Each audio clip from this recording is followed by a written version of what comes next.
This is what happens when the royal family's most unpredictable voice decides she's got nothing left to lose. Sarah Ferguson, Duchess of York, the woman who got exiled, welcomed back, then exiled again, has allegedly dropped a bombshell threatening to rewrite everything we thought we knew about how Meghan Markle entered the royal family.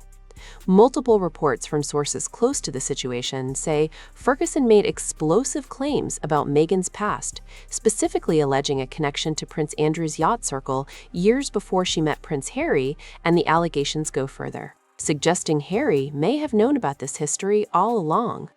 This isn't palace gossip fading by tomorrow. This is a story with names, dates, alleged documentation, and implications that could destroy what's left of the Sussex brand and force Harry to face questions he spent years dodging. Sarah Ferguson has always been the wild card in the royal deck. She married Prince Andrew in 1986, divorced him in 1996, but never really left. They still live together at Royal Lodge, still share a life, still know each other's secrets. For decades, the palace thought she was contained, thought she was grateful enough for scraps of royal proximity that she'd keep quiet. They were wrong. In late 2025 and early 2026, as King Charles tightened financial screws on Andrew, stripping him of remaining titles and threatening to evict them both from Royal Lodge, something shifted. Ferguson, facing her own money pressures and the prospect of losing her home, allegedly decided loyalty has a price, and the price wasn't being met anymore. The alleged revelations came not through official interview or published book, but through leaked recordings from a private London dinner party. The audio, circulating through royal watching communities and referenced in multiple reports, captures Ferguson unguarded, wine glass in hand, talking about the woman who married her ex-husband's nephew. The quote, sending shockwaves through both Buckingham Palace and Montecito, is chilling in its specificity, according to leaked audio. Ferguson allegedly said, "Meghan wasn't new to us, darling. We didn't need introductions. She was Andrew's companion on the boat for 3 summers straight. She was part of the inventory." Inventory. That's not a word for a friend, not a word for casual acquaintance. Inventory is transactional, a term suggesting someone got categorized, cataloged, utilized for a specific purpose. In the world of high-end yachting, the world connected to figures like Jeffrey Epstein and Ghislaine Maxwell, inventory is exactly the word insiders use to describe young women brought on board to entertain wealthy, powerful men. If Sarah Ferguson used that word to describe Meghan Markle, she's not making vague insinuation, she's making direct allegation about the nature of Meghan's relationship with Prince Andrew before she ever met Harry.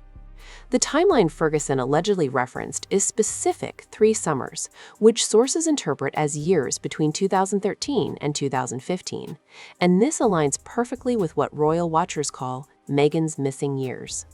The period after her first marriage to Trevor Engelson ended and before she started dating Harry in 2016. During those years, Meghan's public social media showed occasional travel photos and lifestyle content, but there were gaps, unexplained absences, trips never fully accounted for. If Ferguson's allegations hold true, those gaps got filled with time on Andrew's yacht.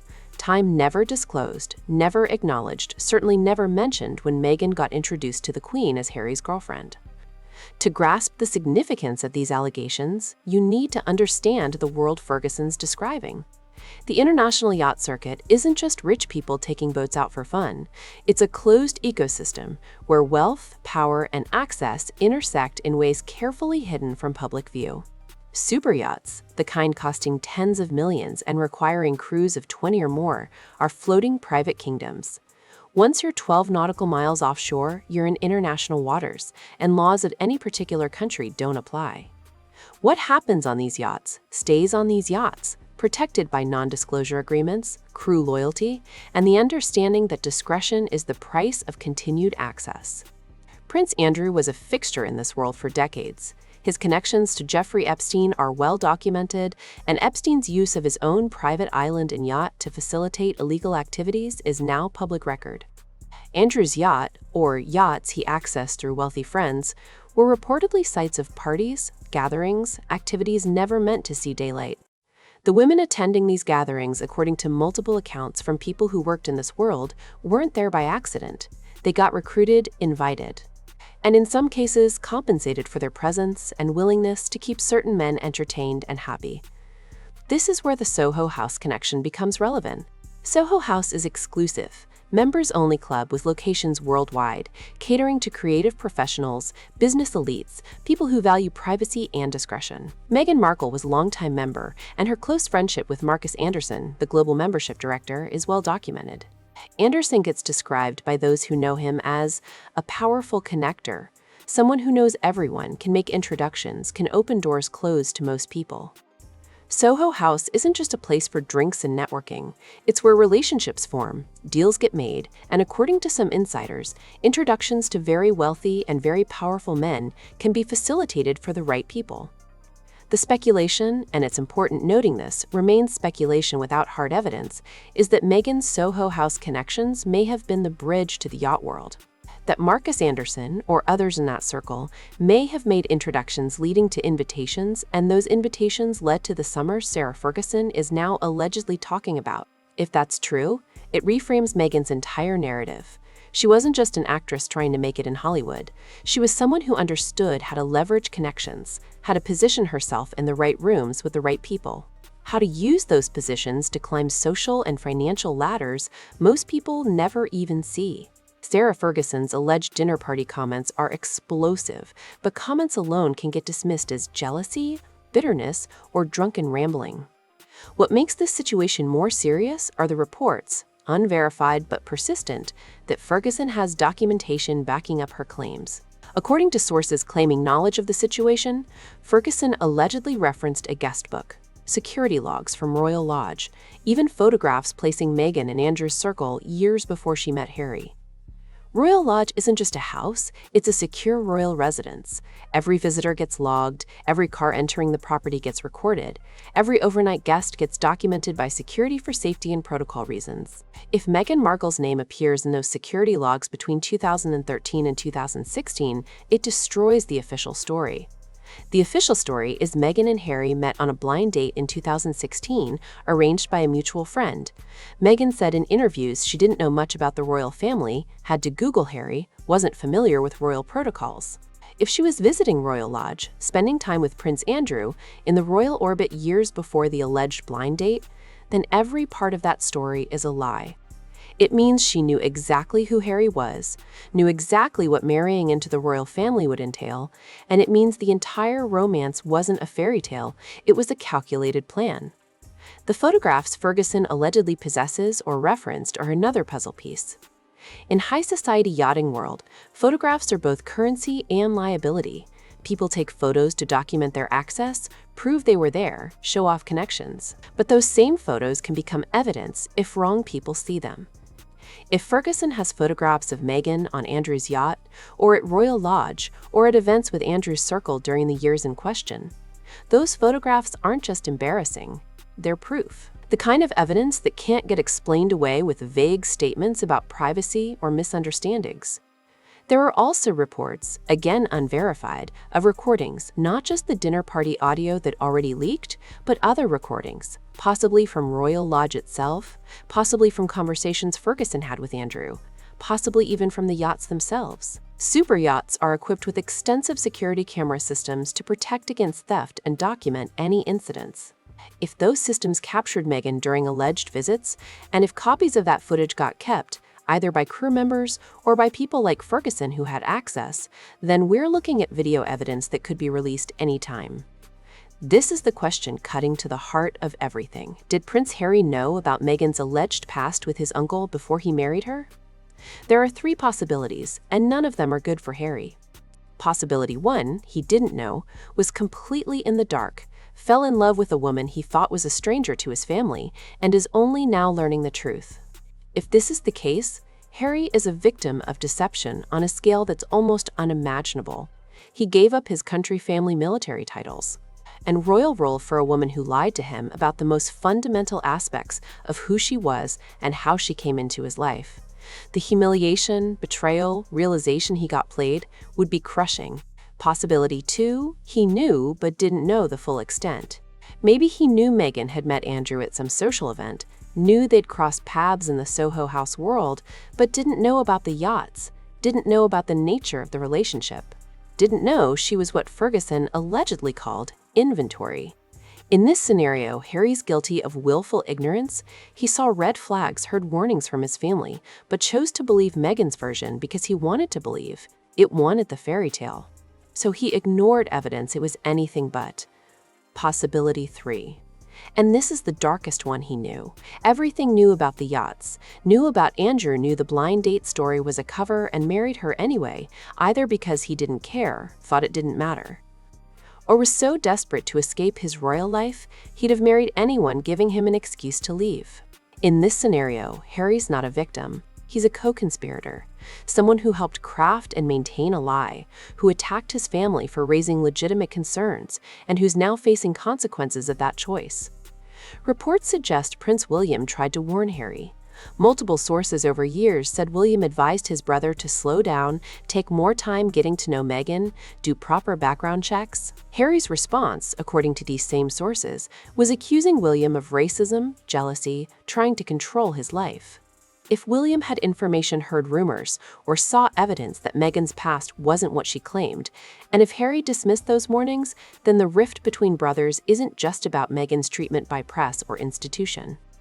It's about Harry refusing to listen to truth and then blaming everyone else when that truth started surfacing. The reaction from Montecito, according to sources claiming insight into the Sussex household, has been complete panic. Meghan, who built her post-royal brand on narratives of victimhood, empowerment, standing up to institutional racism, can't afford for these allegations to gain traction.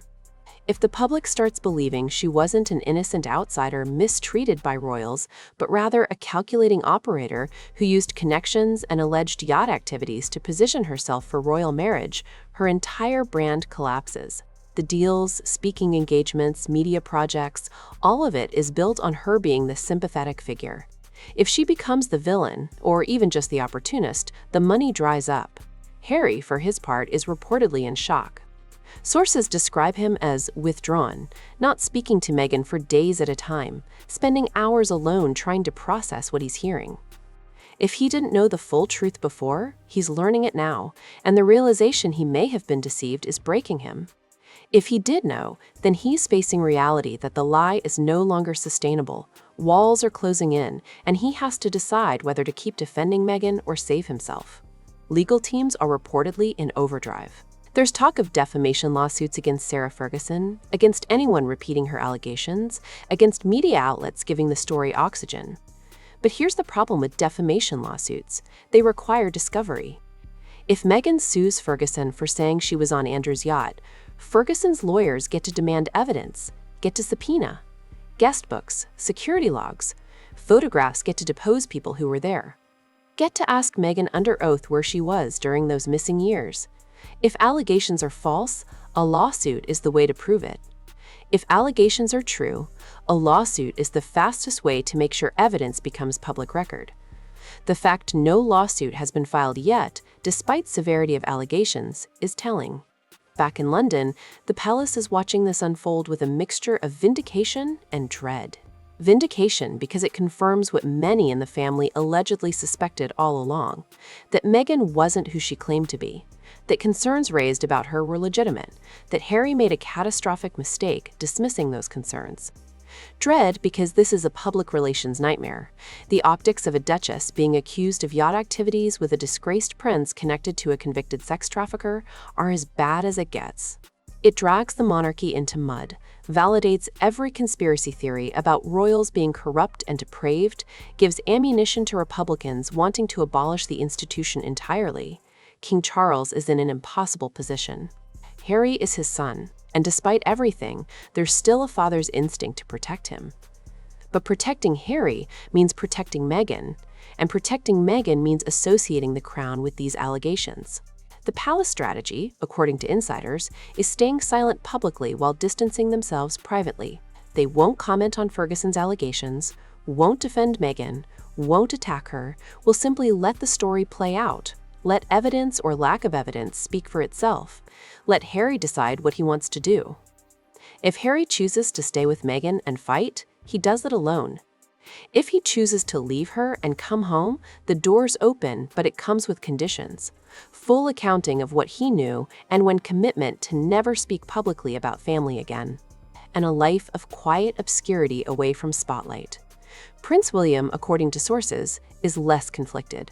He warned Harry, did his due diligence, raised concerns, Harry didn't listen, and now Harry's paying the price.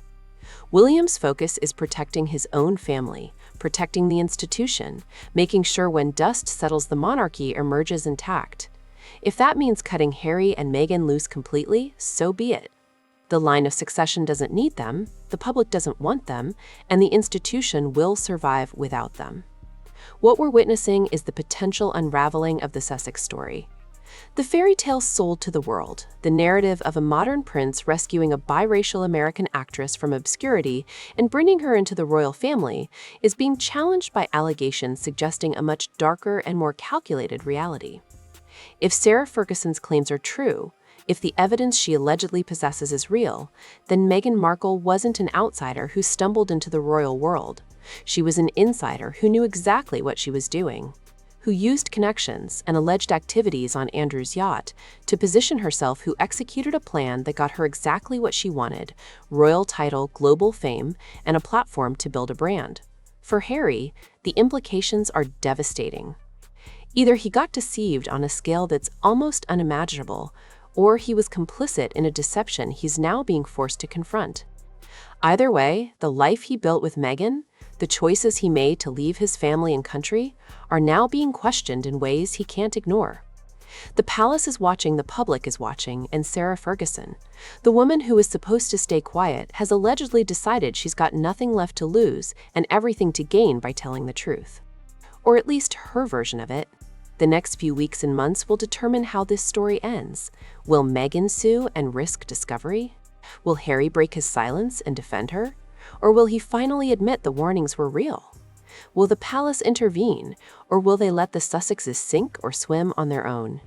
The answers to these questions won't just affect Harry and Meghan, they'll affect the future of the monarchy, the public's perception of the royal family, and the legacy of a prince who gave up everything for a love story that may have been a lie from the very beginning.